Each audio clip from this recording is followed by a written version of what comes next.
ஆப்கானிஸ்தான், பாகிஸ்தான் இந்த பிரச்சனை திரும்பவும் சூடு பிடிக்க ஆரம்பிச்சிருக்கு. அதாவது கிளாஷஸ் இருந்துகிட்டே இருக்கு அப்படிங்கறத பார்த்தோம். ஹெவியான கிளாஷஸ் திரும்பவும் ஆரம்பிச்சிருக்கு.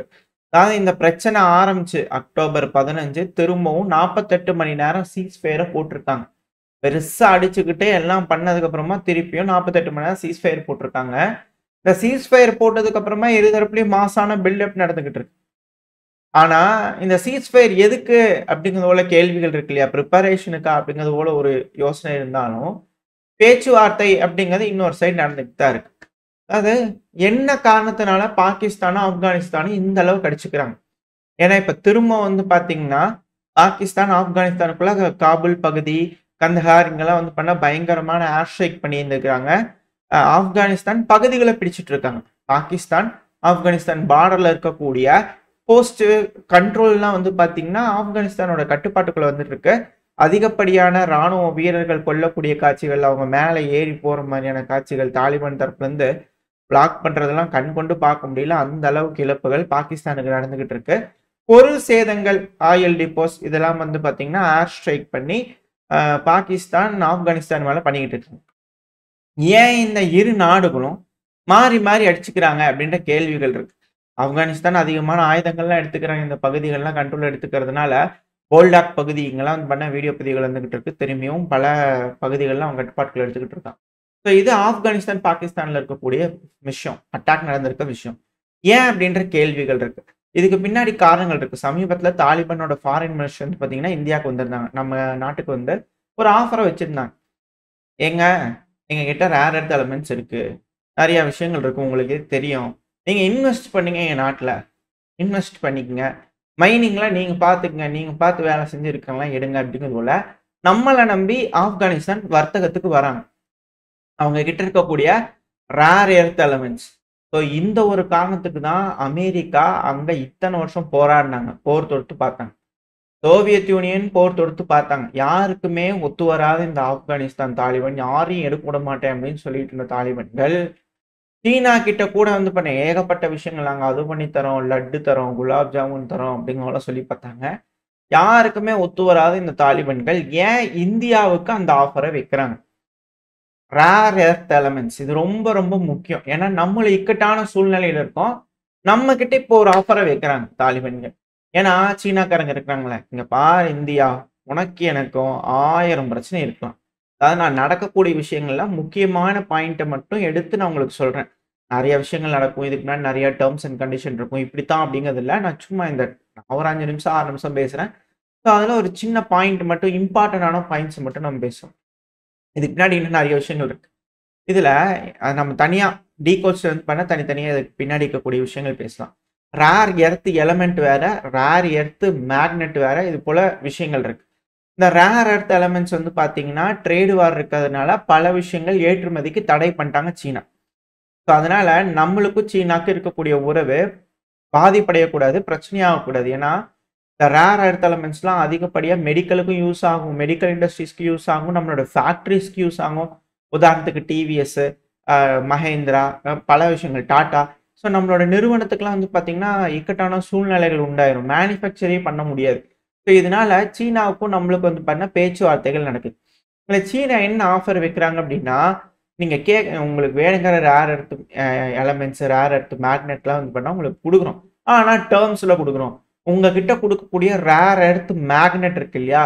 அத ஒரு பொட்டு கூட வந்து பார்த்தீங்கன்னா, வெளிநாடுகளுக்கு ஏற்றுமதி பண்ணக்கூடாது. அதுவும் குறிப்பா அந்த ஒருத்தர் இருக்கார் தெரியுமா? ஆய்வுன்ட்டு அமெரிக்கா. அவங்களுக்கு ஒரு பொட்டு கூட நீங்க ஏற்றுமதி பண்ணக்கூடாது அப்படிங்கிறது போல, சீனா தரப்புல இருந்து வந்து பார்த்தீங்கன்னா, ஒரு அக்ரீமென்ட்ட வைக்கிறாங்க.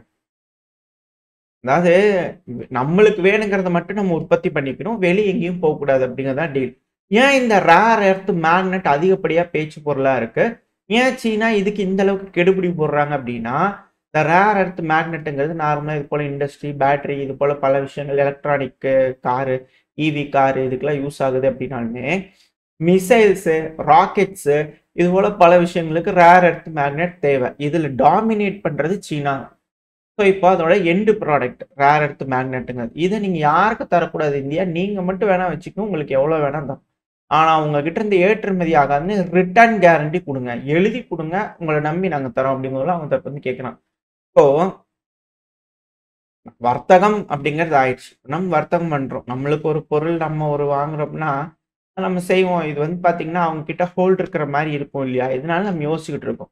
இப்போ தாலிபான்கள் வந்து என்ன சொல்றாங்க, அவங்க கிட்ட இருக்கிற மாரி நம்ம கிட்ட வெயிட்டா இருக்கு. நீங்க நம்ம கிட்ட வந்துருங்க. நீங்க இங்கே எடுத்துக்கங்க. அத நீங்க மேரினேட் பண்ணிக்கங்க. இல்ல வத்தல் பண்ணிக்கங்க, சிப்ஸ் பண்ணிக்கங்க, என்ன வேணா பண்ணிக்கங்க. எங்களுக்கு இன்வெஸ்ட்மென்ட் பண்ணுங்க. அப்படிங்கிற தாலிபான்கள் தரப்பு வந்து கரெக்ட்டா இந்த டைம்ல வந்து பார்த்தீங்கன்னா, ஒரு டீல் வைக்கிறாங்க நம்மகிட்ட. நம்மளுக்கு ஈஸி தான். நம்மளுக்கு லட்டு சாப்பிட ஆசையா தான் இருக்கும். ஸோ இப்ப நடுவுல இருக்கிற செவருக்கு வந்து பார்த்தீங்கன்னா பிடிக்க மாட்டேங்குது. இப்போ நம்மளுக்கு ஒரு நல்ல ஆஃபர் ஆப்கானிஸ்தான்ல இருக்கு.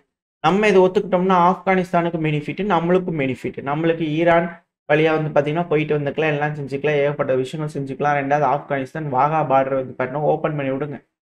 நம்ம ரெடி பண்ணி அத நம்ம கனெக்ட் பண்ணிக்கிட்டோம்னா, நம்ம போக்குவரத்துக்கு ஈஸியா இருக்கும். நம்ம வர்த்தகம் பண்ணிக்கலாம் அப்படிங்கிறது போல, ஆப்கானிஸ்தான் சில பல விஷயங்கள்லாம் கேட்குறாங்க. இந்த ஒரு இது குடுக்கறதுக்கு அவங்க வர்த்தகம், இன்வெஸ்ட்மென்ட் இந்தியா வந்து பார்த்தீங்கன்னா, பின்னி பிணைஞ்சு இருக்கணும் ஆப்கானிஸ்தான் கூட அப்படிங்கிறதுல பல விஷயங்கள் ஆப்கானிஸ்தான் கேட்குறாங்க. இதனால நம்மளுக்கு எந்த ஒரு நட்டமும் கிடையாது. நல்ல விஷயம் தான்.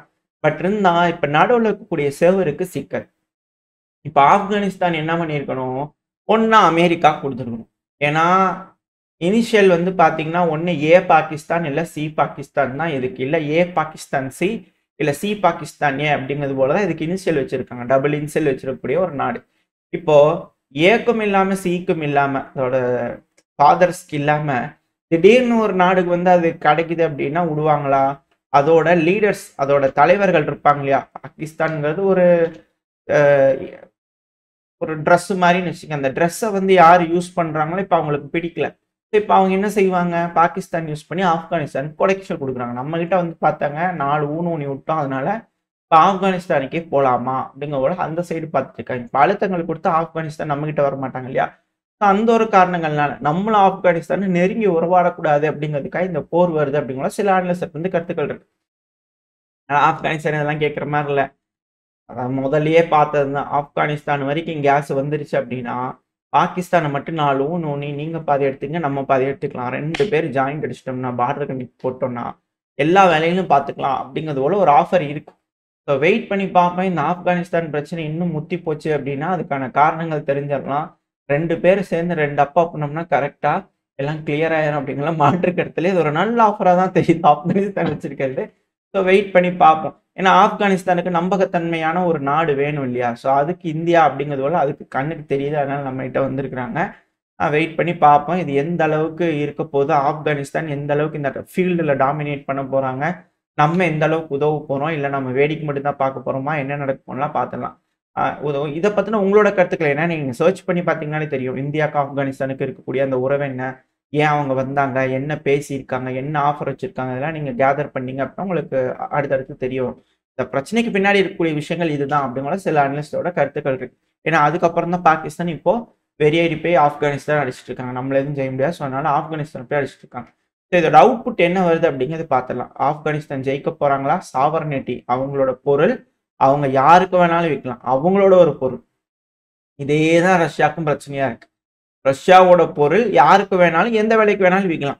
நீங்க என்ன கண்டிஷன்ல வேணாலும் விக்கலாம். ஆனா, அத செய்யக்கூடாது அப்படிங்கிறது போல தடை போடுறாங்க இல்லையா? ஒரு பிரச்சனைய கொண்டு வராங்க இல்லையா? அதே போல இப்ப ஆப்கானிஸ்தானுக்கு நடக்குது அப்படிங்கிறது இங்க இருக்கக்கூடிய விஷயம். இது அப்படியே சைனா வந்து பார்த்தீங்கன்னா, எல்லா நாடுகளுக்கும் நடக்காது. நாளைக்கு நம்ம வந்து பார்த்தீங்கன்னா, வேலைக்கு போக்கூடாது. நம்ம நம்ம கிட்ட எம்ப்ளாயீஸ் இருக்காங்க. நம்ம எம்ப்ளாயி போறோம். அமெரிக்காவுக்கு போறோம். பல நாடுகளுக்கு போறோம். சீப்பான லேபர்ஸா தான் நம்ம இருக்கோம். போறாங்க இல்லையா? ஸோ அது மாரி வேலை செய்றாங்க இல்லையா? நீங்கலாம் வந்து பார்த்தீங்கன்னா, இப்படித்தான் வேலை செய்யணும். அதாவது இந்த நாடுகளுக்கு மட்டும் தான் வேலை செய்யணும் அப்படிங்கிறது போல நாளைக்கு நம்ம கிட்ட வேலைக்கு போறதுக்கு கூட இவங்க ஒரு ரூல்ஸ போட்டாலும் ஆச்சரியப்படுறதுக்கு இல்ல. நீங்க ஏன் ரஷ்யாவுக்கு போறீங்க? முடியாது. நீங்க ஏன் சீனாக்கு போறீங்க? முடியாது. இங்க மட்டும் தான் நீங்க வேலை செய்யணும் அப்படிங்கிறது போல, நம்ம கிட்ட இருக்கக்கூடிய ரிசோர்ஸ் அப்படிங்கிறது மேன் பவர் தானே. இந்த மேன் பவர்லாம் வந்து பார்த்தீங்கன்னா, மேற்க தவிர வேற எங்கேயும் போக்கூடாது அப்படின்னு போல சொன்னாலும் ஆச்சரியப்படுறதுக்கு இல்ல. ஸோ வெயிட் பண்ணி பார்ப்போம். இது போல சிக்கல்கள் பல நாடுகளுக்கு இருக்கும் அப்படிங்கலாம் மாற்று கருத்து இல்ல. ஸோ ஓரளவுக்கான தகவல்கள் இந்த பதிவுல பார்த்திருப்போம். அப்ப இந்த பதிவு பத்தி நீங்க என்ன நினைக்கிறீங்க? உங்களுக்கு இந்த பதிவு பத்தின கருத்துக்கள் என்ன அப்படிங்கிறத கமெண்ட் செக்ஷன்ல சொல்லுங்க. இதோட இந்த பதிவை நாம் முடிச்சுக்கலாம். இந்த பதிவு நல்லா இருக்கும்னு நம்பிக்கையில அடுத்த பதிவுல உங்கள சந்திக்கிறேன். Very stay safe. பை.